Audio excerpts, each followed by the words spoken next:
जमुना तीरा वनचारी हरे कृष्ण कृष्ण कृष्ण हरे हरे हरे राम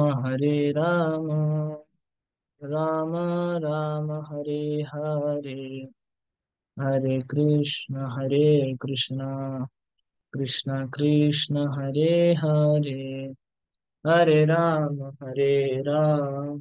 राम राम हरे हरे। जय राधा माधव राधा माधव राधे। जय गौरानिताय शिशि गौरानिताय जय जय प्रभुपाद प्रभुपाद जय प्रभुपाद। जय श्री श्री राधा माधव की, श्री गौरनिताय की जय, श्री प्रभुपाद की जय। ओम नमो भगवते वासुदेवाय। ओम नमो भगवते वासुदेवाय। ओम नमो भगवते वासुदेवाय। नारायणं नमस्कृत्य नरं चैव नरोत्तमं देवीं सरस्वतीं व्यासं ततो जयमुदीरये। नष्टप्रायेषु अभद्रेषु नित्यं भागवत सेवया भगवतीरुत्तमश्लोके भक्तिर्भवति नैष्टिकी। कृष्णाय वासुदेवाय देवकी नंदनाय च नन्दगोपकुमाराय गोविन्दाय नमो नमः। नमः पङ्कजनाभाय नमः पङ्कजमालिने नमः पङ्कजनेत्राय नमस्ते पङ्कजाङ्ग्रये। जय। హరే కృష్ణ. శ్రీమద్ భాగవతం రెండవ స్కందం రెండవ అధ్యాయం శ్లోకం సంఖ్య 30. సభూత సూక్ష్మేంద్రియ సన్నికర్షం మనోమయం దేవమయం వికార్యం సంసాద్య గత్యా సహతేన యాతి విజ్ఞాన తత్వం గుణ సన్నిరోధం। సభూత సూక్ష్మేంద్రియ సన్నికర్షం మనోమయం దేవమయం వికార్యం సంసాద్య గత్యా సహతేన యాతి విజ్ఞాన తత్వం గుణ సన్నిరోధం। సభూత సూక్ష్మేంద్రియ సన్నికర్షం మనోమయం దేవమయం వికార్యం సంసాద్య గత్యా సహతేన యాతి విజ్ఞాన తత్వం గుణ సన్నిరోధం। హరే కృష్ణ. భక్తులు ఎవరైనా రీసెర్చ్ చేయండి. हरे कृष्णा प्रभु जी। हरे कृष्ण जी। सभूत सूक्ष्मेन्द्रिय सन्निकर्षं मनोमयं देवमयं विकार्यं सम्पाद्य गत्या सहतेन याति विज्ञान तत्त्वं गुणसन्निरोधम्। हरे कृष्ण। हरे कृष्ण। हरे कृष्ण प्रभु जी प्रणामालु। सबूत सूक्ष्मेन्द्रिय सन्निकर्षं मनोमयं देवमयं विकार्यं सम्पाद्य गत्या सहतेन याति विज्ञानतत्त्वं गुणसन्निरोधम्। हरे हरे कृष्ण प्रभु जी प्रणामालु। ప్రణామాలు మాతాజీ. రీసెర్చ్ చేయండి. సభూత సూక్ష్మేంద్రియ సన్నికర్షం మనోమయం దేవమయం వికార్యం సంసాద్య గత్యా సహతేన యాతి విజ్ఞానతత్వం గుణ సన్నిరోధం। హరే కృష్ణ ప్రభుజీ. హరే కృష్ణ. జై.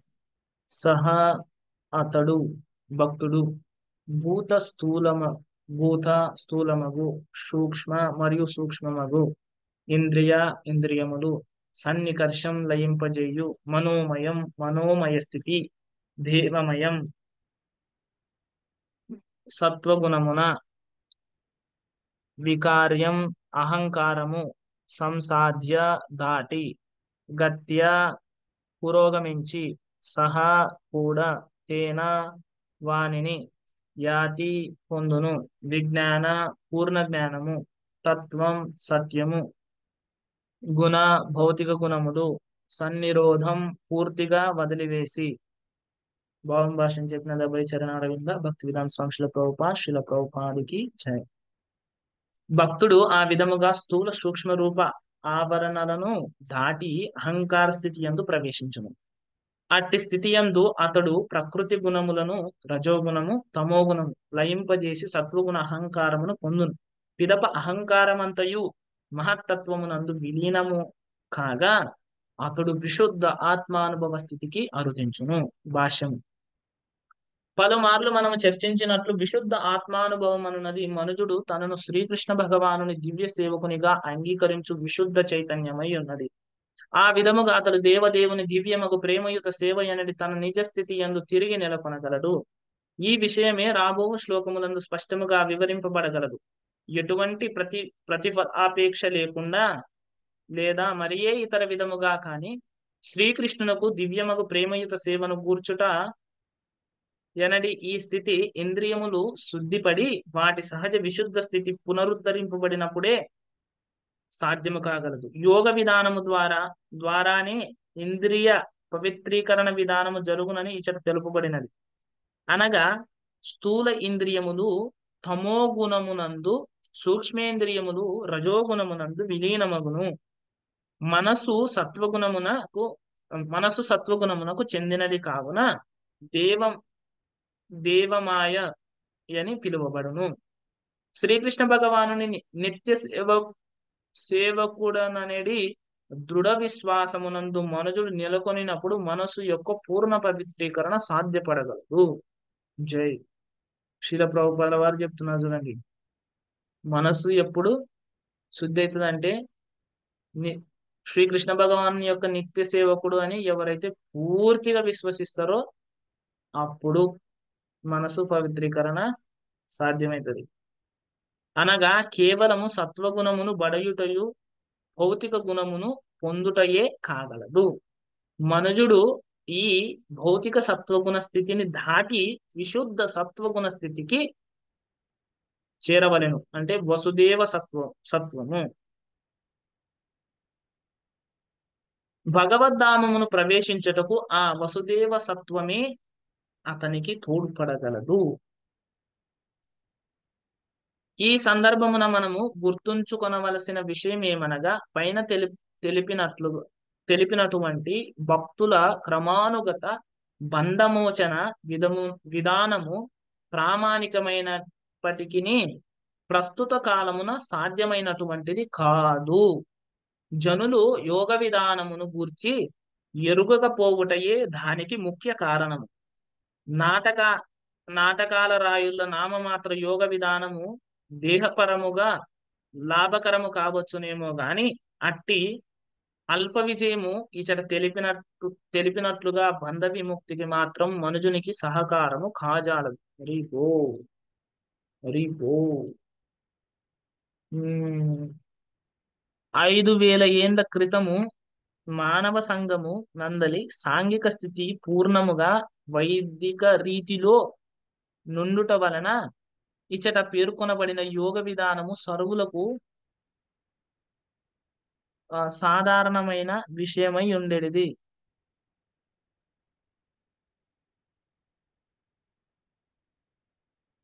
హరే కృష్ణ. ఎవరో హ్యాండ్ రైజ్ చేశారు, ఎందుకు?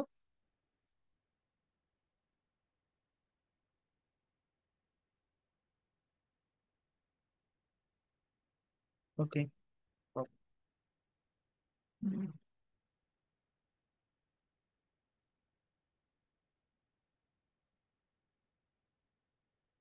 ఏలయన ప్రతి ఒక్కరూ, ముఖ్యముగా బ్రాహ్మణులు క్షత్రియులు ఇంటికి దూరముగా బ్రహ్మచార్యాశ్రమమునందు గురు రక్షణలో ఈ దివ్య కళ యందు శిక్షణను బడసెడివారు. కాని నవీన మానవుడు దీనిని పూర్ణముగా ఎరుగుటకు అసమర్థుడై ఉన్నాడు. కనుకనే శ్రీ చైతన్య మహాప్రభువు ఈ కాలమున భక్తునకు దీనిని ఈ క్రింది రీతిలో సులభమునర్చిరి. కాని అంత్యమున ఫలితమునందు మాత్రం ఎట్టి భేదము లేదు. భక్తి యోగము యొక్క ప్రాముఖ్యమును మనుజుడు తప్పక అవగతము చేసుకొనవలెననుట అందలి ప్రాథమిక విషయమై ఉన్నది. జీవులు తమ కామ్యకర్మలు వాటి ఫలితముల అనుసరించి వివిధ జీవజాతుల యందు వివిధ కాలముల కారాగార శిక్షను అనుభవించుచున్నారు. కానీ ఆ వివిధ కర్మలను వనర్చునే వనర్చునే ఏదియో వనర్చుచునే ఏదియో కొంత భక్తియోగమును గూర్చి తెలుసుకొనిన వాడు భగవానుని నిర్హేతుక కరుణ మరియు గురు కరుణ ద్వారా భక్తియుత ప్రాముఖ్యమును అవగతము చేసుకొనగలడు. తన ప్రతినిధియగు ప్రామాణిక గురువును కలుసుకొనున్నట్లు చేయుట ద్వారా భగవానుడు శ్రద్ధావంతుడగు వానికి సహాయపడును. అటువంటి గురువు యొక్క ఉపదేశము ద్వారా మనుజుడు భక్తియోగ బీజమును పొందును. భక్తుడు ఆ భక్తియోగ బీజమును హృదయమున నాటి శ్రీకృష్ణ భగవానుని పవిత్ర నామ యశస్సులను శ్రవణము చేయుట కీర్తించుట ఎనడి ఆ జలసేవనము ద్వారా పోషించవలెనని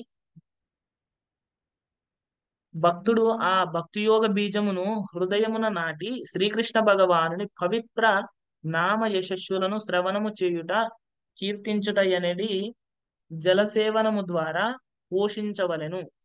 పోషించవలెనని శ్రీ చైతన్య మహాప్రభు ఉపదేశించిరి. అపరాధ రహితముగా శ్రీకృష్ణుని పవిత్ర నామమును కీర్తించుట శ్రవణము చేయుట అనేది ఆ సరళ విధానము మనుజుని శీఘ్రముగా బంధ విముక్త స్థితికి ఉద్ధరించగలదు. పవిత్ర కృష్ణ నామ కీర్తనమందు 3 స్థితులు కలవు. మొదటిది అపరాధ సహిత నామ కీర్తనము కాగా రెండవది ఆభాస మాత్ర స్థితి అయి ఉన్నది. ఇక మూడవది అపరాధ రహిత నామ కీర్తనము. అపరాధ రహితము అనేది స్థితుల నడుమదైన ఆభాస మాత్ర స్థితి ఎందే మనుజుడు అప్రయత్నముగా బంధ విముక్త స్థితిని బడయగలడు. జై. ఇక అపరాధ రహిత స్థితి యందు మనుజుడు భౌతికముగా ఈ జగత్తునందే ఉన్నప్పటికీ వాస్తవముగా భగవద్ధామమున ప్రవేశించిన వాడే యగును. అటువంటి అపరాధ స్థితిని బడయుటకు అతడు ఈ క్రింద రీతిగా జాగరూకుడై ఉండవలెను. శ్రవణ కీర్తనములను గూర్చి మనము ప్రసంగించినప్పుడు దాని భావము మనుజుడు రామ కృష్ణ ఎనుచు లేదా హరే కృష్ణ కృష్ణ కృష్ణ హరే హరే హరే రామ రామ రామ హరే హరే ఎనడి 16 నామములను క్రమబద్ధముగా ఎనుచు పవిత్ర నామమును శ్రవణ కీర్తనములను కావించుటయేగాక భక్తుల సంగమున భగవద్గీత శ్రీమద్ భాగవతములను శ్రవణ కీర్తనములను కావించవలెనని అర్థము.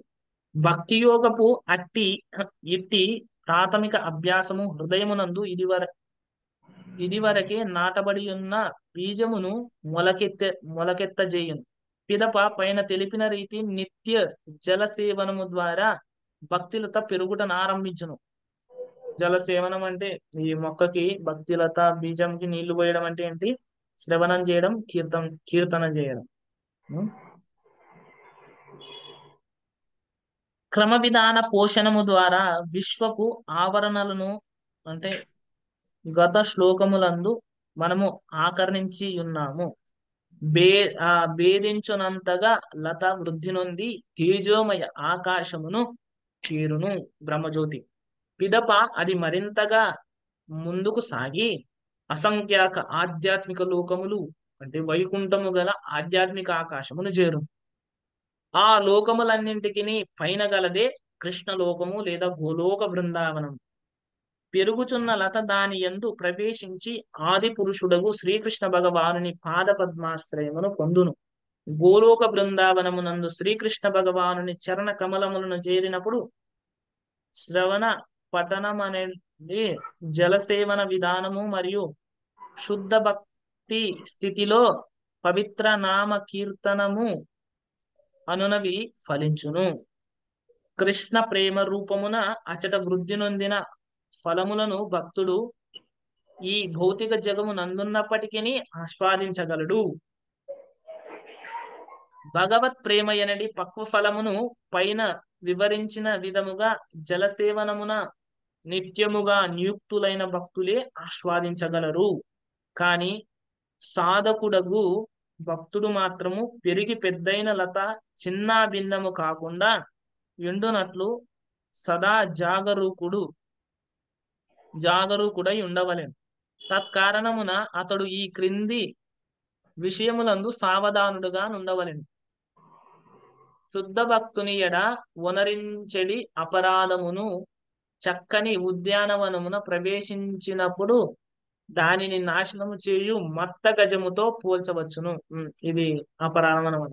శుద్ధ భక్తుల పట్ల మనం అపరాధం చేస్తే ఏమవుతుందంటే, అది మత్త గజం అంటే ఏనుగు ఒక తోటలోకి ఎంటర్ అయితే ఎట్లా ఉంటది, ఒక తోటలో ప్రవేశిస్తే ఆ తోటను మొత్తం ధ్వంసం చేస్తుంది. దాని ఊరికే అది నడిచి వెళ్తే కూడా మొత్తం ధ్వంసం అయిపోతుంది. అంటే అపరాధం శుద్ధ భక్తుని ఎట్లా అపరాధం అనేది, ఆ అపరాధము ఇక్కడ ఏనుగుతో పోల్చినారు. చుట్టూ కంచెను ఏర్పాటు చేయుట ద్వారా లతకు రక్షణము గూర్చినట్లు శుద్ధ భక్తుల ఎడ అట్టి అపరాధముల నుండి మనుజుడు తనను తాను రక్షించుకొనుట యందు సావధానుడు కావాలని.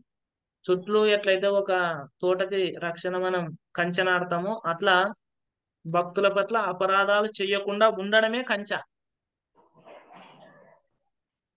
జలసేవ కావించినప్పుడు కొన్ని కలుపు మొక్కలు సైతం వృద్ధి నొందగలవు. వాటిని పిరికివేయనిచో ప్రధాన లత అంటే భక్తిలత పోషణమునకు ఆటంకము కలుగగలదు. ఇప్పుడు ఎట్లయితే పంట వేసినప్పుడు కలుపు మొక్కలు పెరుగుతాయో అట్లా ఈ భక్తిలత పెరిగేటప్పుడు కూడా చుట్టూ కలుపు మొక్కలు వస్తాయి. ఏంటివంటే ఇంద్రియ భోగ కోరికలు, పూజ, లాభ, ప్రతిష్ట. ఇవి లౌకిక భోగములు ప్రత్యేక వ్యక్తిత్వము లేకుండా పూర్ణత్వమునందు ఆత్మను లయింపజేయుట, ధర్మార్థ కామ మోక్షములందు ఇతర పలు కోరికలు అనునవే ఆ కలుపు మొక్కలు. ఇక్కడ చెప్పినారు చూడు, కలుపు మొక్కలు ఏంటివి? లౌకిక భోగములు అంటే ఇంద్రియ భోగాలు, ఈ భౌతిక ప్రపంచంలో లభించే ఇంద్రియ భోగాలు. తర్వాత ధర్మార్థ కామ మోక్షములందు కోరికలు, రకరకాలైన కోరికలు, అవే కలుపు మొక్కలు. శాస్త్రవచనముల ఎడ అవిధేయత, అనవసర వ్యాపకములు, జంతువద మరియు భౌతిక లాభము, గౌరవము, ఆరాధన మొదలగు వాని ఎడ కాంక్ష వంటివి మరికొన్ని కలుపు మొక్కలు. ఏంటి? శాస్త్రవచనములు, శాస్త్రాలలోన తెలిపిన వచనముల పట్ల విధేయత లేకుండా ఉండడం, అనవసరమైన వ్యాపకాలు పెట్టుకోవడం, తర్వాత జంతువద, ఇవన్నీ ఇంకా కొన్ని కలుపు మొక్కలు.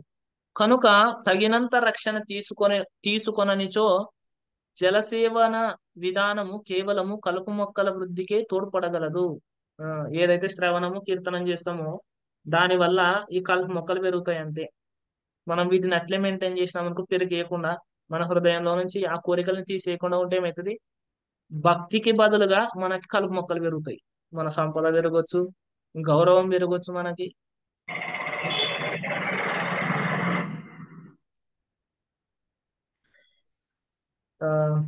అంతటా ప్రధానలత వృద్ధి కుంటుబడి భగవత్ ప్రేమయనడి చరమ వాంఛితము ఫలవంతము కాకుండా పోవును.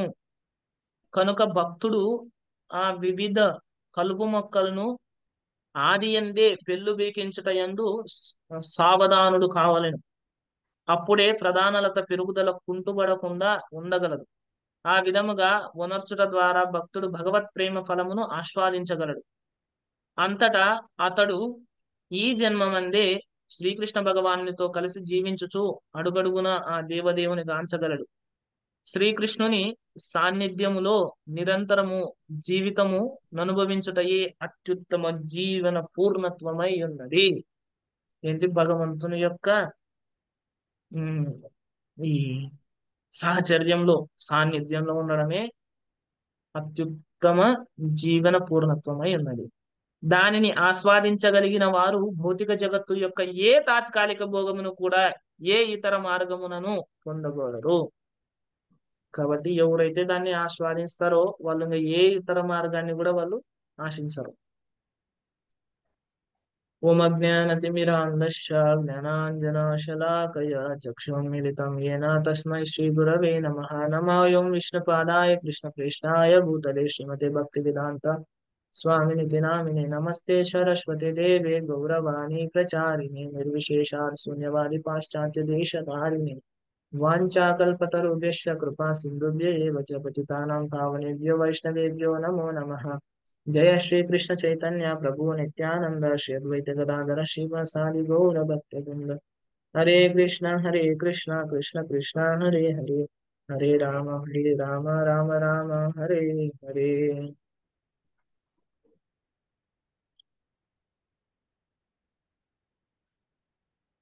హరే కృష్ణ. అందరికి కూడా స్వాగతం. అందరికి ఈరోజు ఆ రుక్మిణి ద్వాదశి కూడా, అంటే రుక్మిణీదేవి ఆవిర్భావ దినోత్సవం. అందరికీ రుక్మిణి ద్వాదశి శుభాకాంక్షలు. అందరికీ రుక్మిణి మాత మనందరి పట్ల ఆమె కృపనివ్వాలని ప్రార్థన చేద్దాం. ఆమె ప్రార్థన చేస్తూ మన ఈ భాగవత శ్రవణాన్ని కొనసాగిద్దాం. అదేవిధంగా ఈరోజు మనం ఈ శ్లోకంలో చూడొచ్చు, ప్రభుపాదుల వారు ఎంత చక్కగా పూర్తి భక్తియుత సేవ విధానాన్ని పొందుపరిచినారనేది. కాబట్టి మనం ప్రభుపాదుల వారి యొక్క పాద పద్మాల పట్ల కూడా ఇలాంటి చక్కటి భాగవత వాఖ్యానం ఇచ్చినందుకు, దానికి ఈ భాష్యం రాసినందుకు మనం ప్రభుపాదుల వారి పట్ల పాద పద్మాల పట్ల కృతజ్ఞతను తెలుపుతూ కొనసాగిద్దాం. ఎంత చక్కగా రాసినారు చూడండి ప్రభుపాదుల వారు, ఏ డౌట్ లేదు, క్లియర్.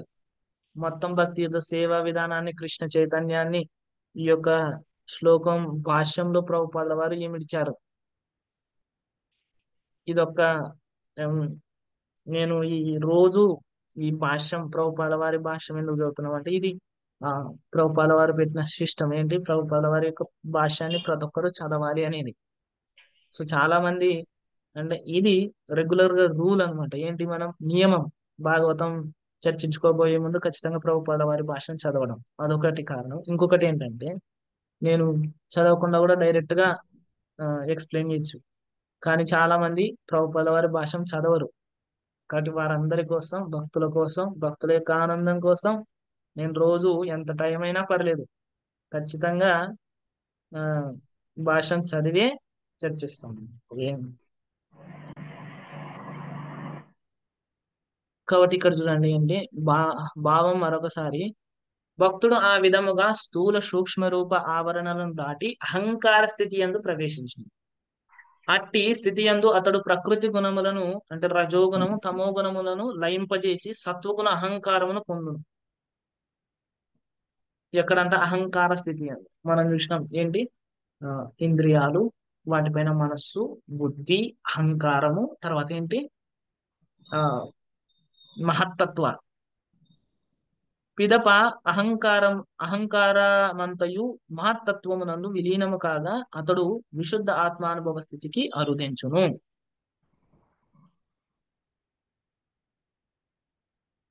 ఇక్కడ శ్రీల ప్రభుపాదుల వారు ఫస్టే మనకి చెప్తున్నారు భాష్యంలో, ఏంటి, పలుమార్లు మనము చర్చించినట్లు విశుద్ధ ఆత్మానుభవం అనున్నది మనుజుడు తనను శ్రీకృష్ణ భగవానుని నిత్య సేవకునిగా అంగీకరించు దివ్య చైతన్యమై ఉన్నది. అంటే ఇక్కడ మనుజుడు అని రాసినారు, ఎందుకని, ఇతర ఏ జీవి కూడా భగవంతుని సేవకునిగా తనను తాను గుర్తించలేదు కదా. ఏ జీవి కూడా 84 లక్షల జీవరాశుల్లో ఏ జీవి కూడా గుర్తించలేదు. మరి గజేంద్రుడు గుర్తు తెచ్చుకున్నాడు కదా ప్రభువు, లేదంటే భరత్ మహారాజు జింక శరీరంలో ఉన్నప్పుడు గుర్తు తెచ్చుకున్నాడు కదా. అంటే అది ప్రత్యేకమైన కరుణ, భగవంతుని యొక్క ప్రత్యేకమైన కరుణ వల్ల వాళ్ళు జంతు శరీరంలో ఉన్నా కూడా భగవంతుని స్మరించగలిగినారు, భగవంతుని పూజించగలిగినారు. సో అది ప్రత్యేకమైన విషయం. యాక్చువల్ గా ఆత్మానుభవ స్థితి, ఆత్మానుభవం అనేది ఎక్కడ, శ్రీకృష్ణ భగవానుని నిత్య సేవకునిగా అంగీకరించడం, అది ఆత్మస్థాయి. మనసు స్థాయి, బుద్ధి స్థాయి, ఇవన్నీ ఏంటి, నేను గొప్ప ఇంటెలిజెంట్, నేను చాలా జ్ఞానవంతుని, నాకు చాలా తెలివి ఉంది, నేను ఇది చేయగలను, అది చేయగలను అనేది ఏ స్థాయి అంటే బుద్ధి స్థాయిలో మనం ఆలోచించడం. మనసు స్థాయి అంటే నేను అందంగా ఉన్నాను, నేను ఇది పాడగలను, అది చేయగలను, ఇవన్నీ మనస్సు, శరీర స్థాయి. ఈ చైతన్యం అనేది వాటిని మన యొక్క అస్తిత్వానికి అన్వయించుకోవడం. నిజమైన అస్తిత్వం ఏంటి, ఇది నిజమైన చైతన్యం, శుద్ధ చైతన్యం. విశుద్ధ చైతన్యం ఏంటి? నేను భగవంతుని యొక్క నిత్య సేవకుని, శ్రీకృష్ణ భగవాను యొక్క నిత్య సేవకునిగా భావన చేయడం. సో అదే ఈ క్రమముక్తి విధానం ఏంటంటే, నేను ఈ భౌతిక మూలకాలు కాదు, నేను ఈ మనస్సు కాదు, నేను ఈ సత్వరజో తమో గుణాలకి చెందిన వాడిని కాదు, నేను అహంకారం కాదు, ఇవన్నిటిని విలీనం చేస్తూ వాటిని వదిలేస్తూ ఆత్మ ఒక్కటే మిగులుతుంది అనమాట. అదే ఈ యోగ విధానంలో చెప్పినది. చూడండి ఇక్కడ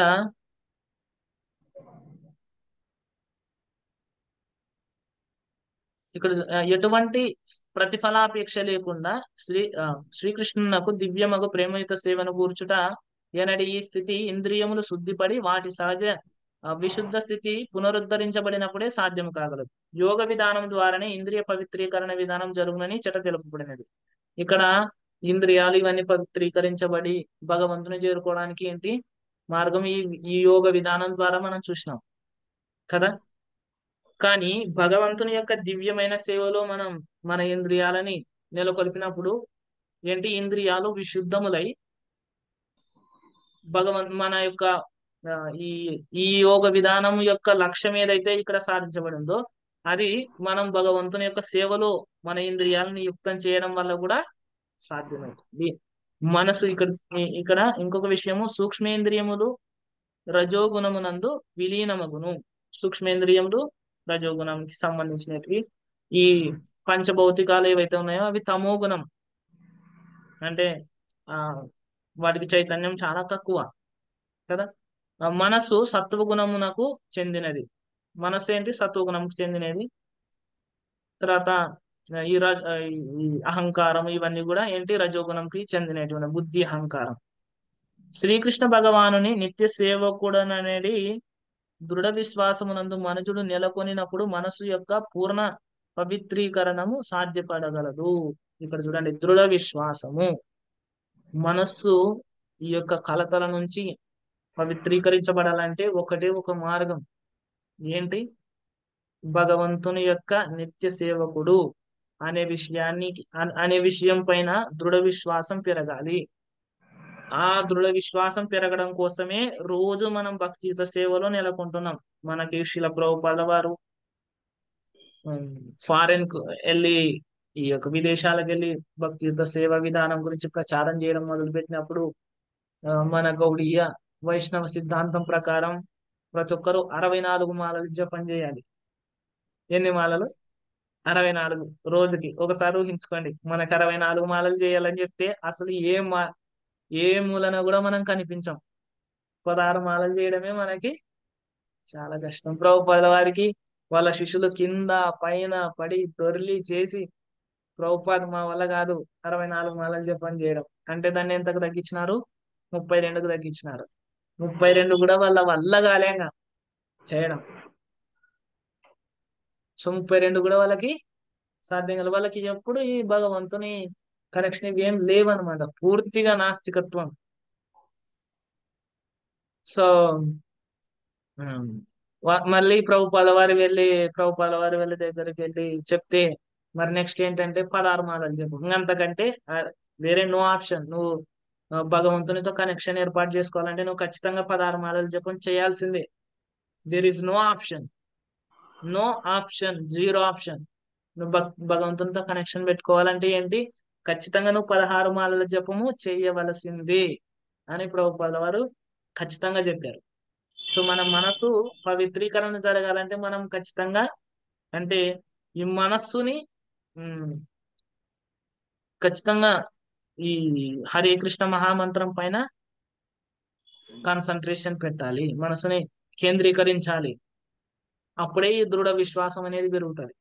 మనం చూడండి, జపం చేసేటప్పుడు ఎన్నో ఆలోచనలు వస్తుంటాయి. ఎన్నో ఆలోచనలు వస్తున్నాయంటే ప్రతి ఒక్క ఆలోచనకి మన యొక్క ఇప్పుడు ఒక ఆలోచన వస్తుందంటే ఆ ఆలోచనకి దీనికి సంబంధం మనమే స్వయంగా ఆలోచిస్తున్నాం అంటే మనం ఆ యొక్క సిచ్యువేషన్ తో మనల్ని మనం కనెక్ట్ చేసుకుంటున్నాం.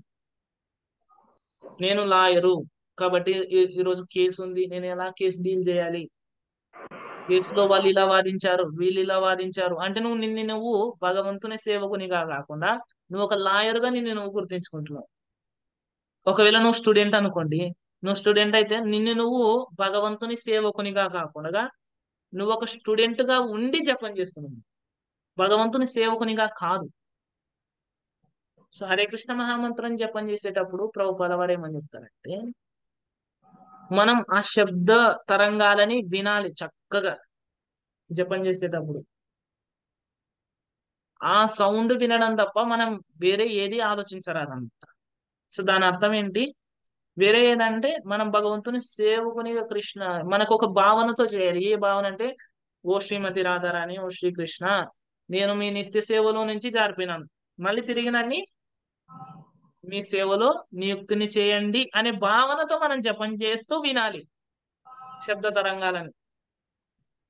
సో మెయిన్ ఇంపార్టెంట్ థింగ్ ఏంటి, భావన, తర్వాత శ్రవణము.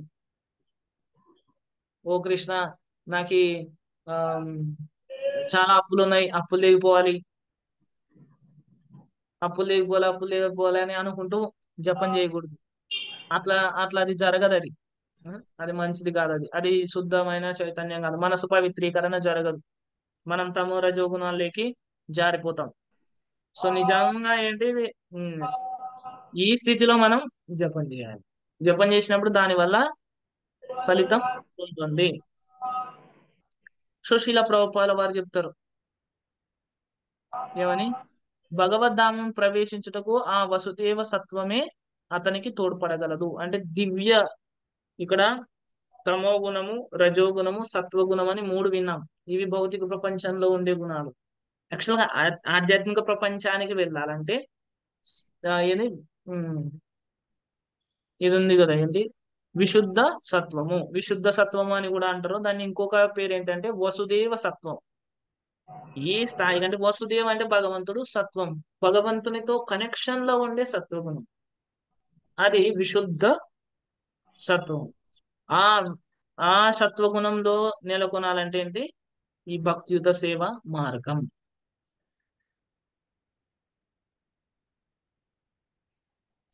ఇక్కడ చూడండి, ఈ సందర్భమున మనము గుర్తించుకోవలసిన విషయం ఏమనగా, పైన తెలిపినటువంటి భక్తుల క్రమానుగత బంధమోచన విధానము ప్రామాణికమైనప్పటికీ ప్రస్తుత కాలమున సాధ్యమైనటువంటిది కాదు. అంటే పైన యోగ విధానం ఏదైతే చెప్పినారో, మనం మెడిటేట్ చేస్తూ బంధ విముక్తిని పొందడం అనేది ఈ ప్రస్తుత యుగంలో కాదు. కానీ కొంతమంది నాటకాల రాయుళ్ళు ఏమని చెప్తారు, యోగ విధానం గురించి నేర్పిస్తారు. ఆ యోగ విధానం అంతా కూడా శరీరాన్ని చక్కగా ఉంచుకోవడం కోసం ఉపయోగపడవచ్చు. శరీరాన్ని మాత్రం ఆరోగ్యంగా ఉంచుకోవడానికి అందులో లోటేం లేదు. శరీరం చక్కగా ఉంచుకోవచ్చు, కానీ మనస్సును కూడా కొంతవరకు నిగ్రహించవచ్చు. మనస్సుని దాని యొక్క ఆసక్తుల నుంచి విడదీయలేము. చంచలత్వం కొంచెం తగ్గొచ్చు, కానీ ఆసక్తి ఉంది కదా, ఈ భౌతిక ప్రపంచ వస్తువుల పట్ల ఉన్న ఆసక్తి నుంచి అది తిరిగి రాదనమాట. అందుకే చెప్తున్నారు ఇక్కడ ప్రభుపాద వారు, 5000 ఏళ్ల క్రితం మానవ సంఘం నందలి సాంఘిక స్థితి పూర్ణంగా వైదిక రీతిలో ఉండేది. 5000 సంవత్సరాల కిందట ఏంటి, వైదిక సిద్ధాంతాలు పాటించే వాళ్ళు ఉండేవారు. కాబట్టి అప్పుడు గురుకులంలో బ్రాహ్మణులు, ముఖ్యంగా క్షత్రియులు, వాళ్ళు గురువు యొక్క ఆధ్వర్యంలో నేర్చుకునేవారు. అది ఈ యుగంలో పూర్తిగా సాధ్యం కాదు. ఎందుకు, ఇక్కడ చూడండి, అసమర్థుడై ఉన్నాడు. నేటి మానవ సమాజంలో ఉండే వ్యక్తులు అసమర్థులు. కలియుగంలో ఉండే జీవులు ఆ యోగ సాధన చేసేంత శక్తి ఎవరిలో లేదు. కాబట్టి ఏంటంటే శ్రీ చైతన్య మహాప్రభు ఈ కాలమున భక్తునకు దీనిని ఈ క్రింది విధంగా సులభం చేసినారు. చైతన్య మహాప్రభు ఏం చేసినారు, దీన్ని సులభం చేసి ఇచ్చినారు. ఏంటి ఆ సులభమైన పద్ధతి, హరే కృష్ణ హరే కృష్ణ కృష్ణ కృష్ణ కృష్ణ కృష్ణ కృష్ణ హరే హరే, హరే హరే రామ రామ హరే రామ రామ రామ రామ రామ హరే హరే అనే ఈ యొక్క హరే కృష్ణ మహామంత్ర జపం ద్వారా ఇది సాధ్యమవుతుంది. జీవులు తమ కామ్యకర్మలు అంటే కోరికలు ఉంటాయి, ఆ కోరికలు తీర్చుకోవడానికి పనులు చేస్తారు, దాన్ని కామ్యకర్మ అంటారు. వాని ఫలితములను అనుసరించి వివిధ జీవజాతుల యందు వివిధ కాలముల కారాగార శిక్షను అనుభవించుచున్నారు. చూడండి, మనందరము ఈ భూమి పైన జన్మ తీసుకున్న ప్రతి జీవి కూడా కారాగార శిక్షని అనుభవిస్తున్నారు.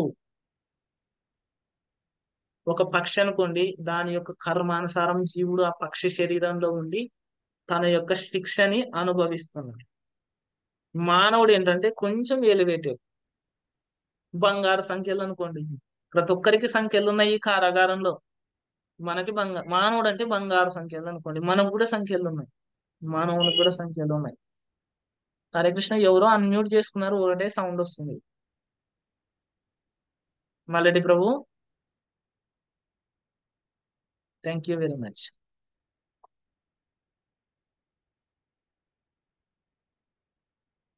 చూడండి ఎంత సింపుల్ గా ఇచ్చినారు ప్రభుపాల వారు.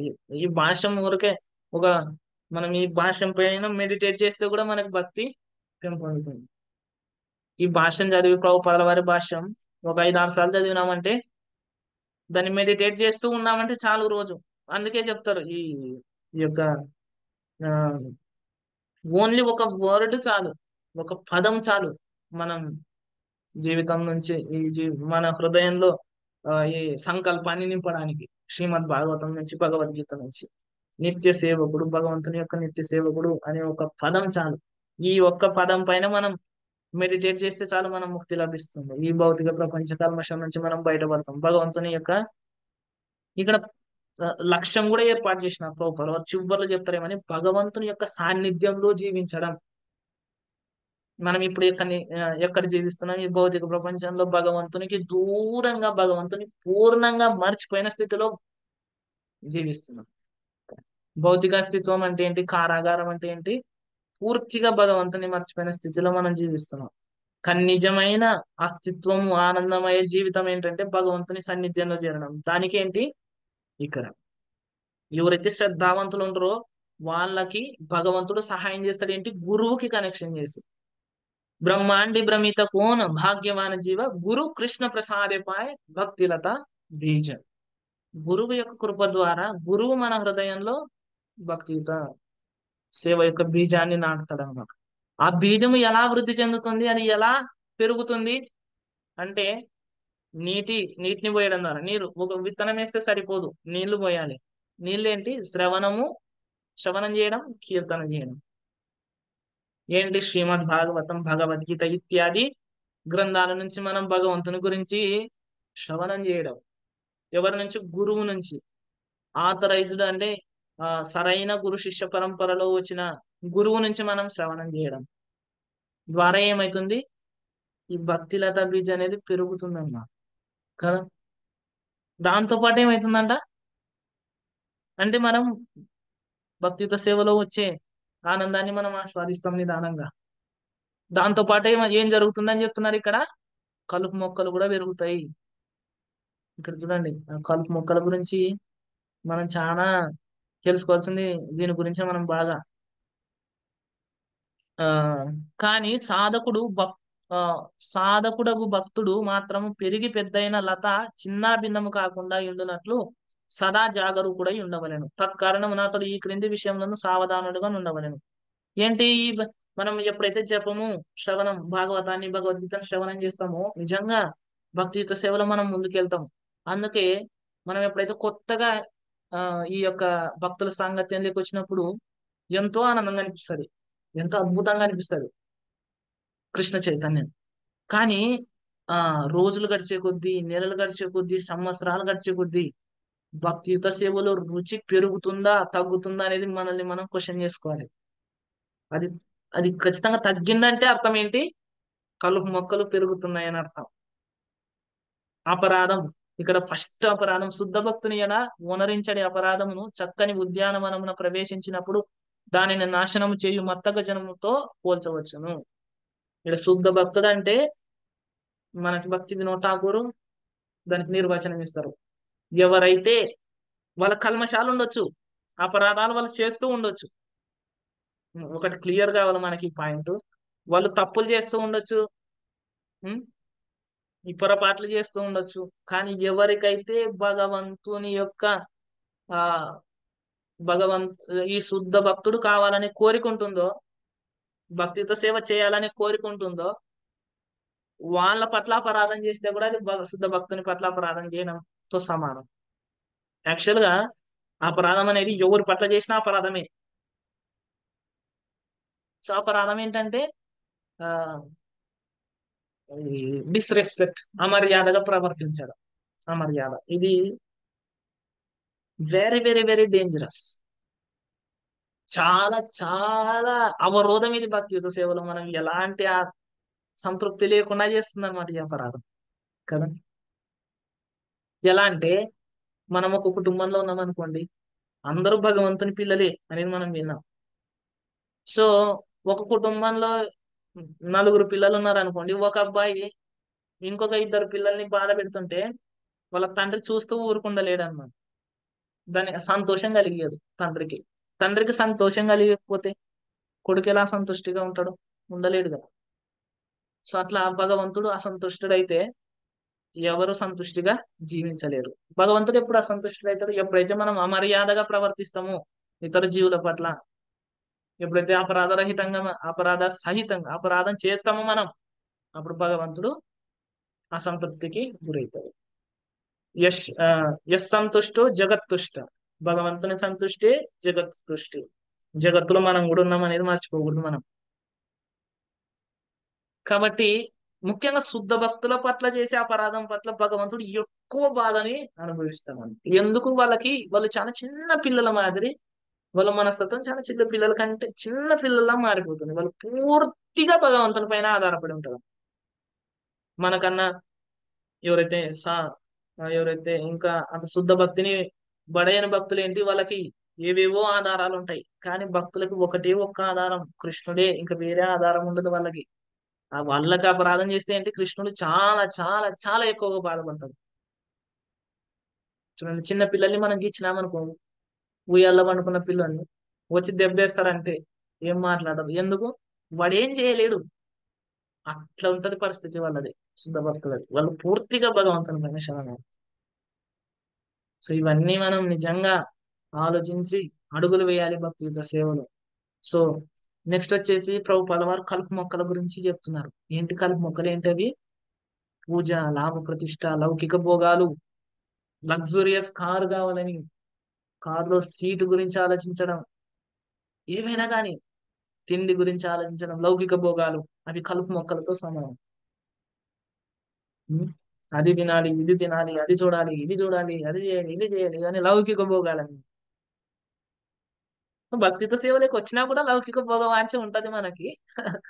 దాన్ని కృష్ణుని కనెక్షన్ లో తీర్చుకోవాలన్నమాట. ఈవెన్ ఇప్పుడు నీకు పన్నీర్ సబ్జీ తినాలనిపించింది, సో కానీ పన్నీర్ సబ్జీ ఆ రెస్టారెంట్ లో బాగా చేస్తారు టేస్టీగా, కాబట్టి ఆ రెస్టారెంట్ లో పోయి తింటా నేను. సో అదేంటది? కలుపు మొక్కని మనం పెంచుతున్నాం. యాక్చువల్గా if even you want to get something, truthful గా మనం ప్రార్థన చేయాలి. కృష్ణ, నాకు ఈ కోరిక కలిగింది, దయచేసి ఈ కోరికను మన్నించు.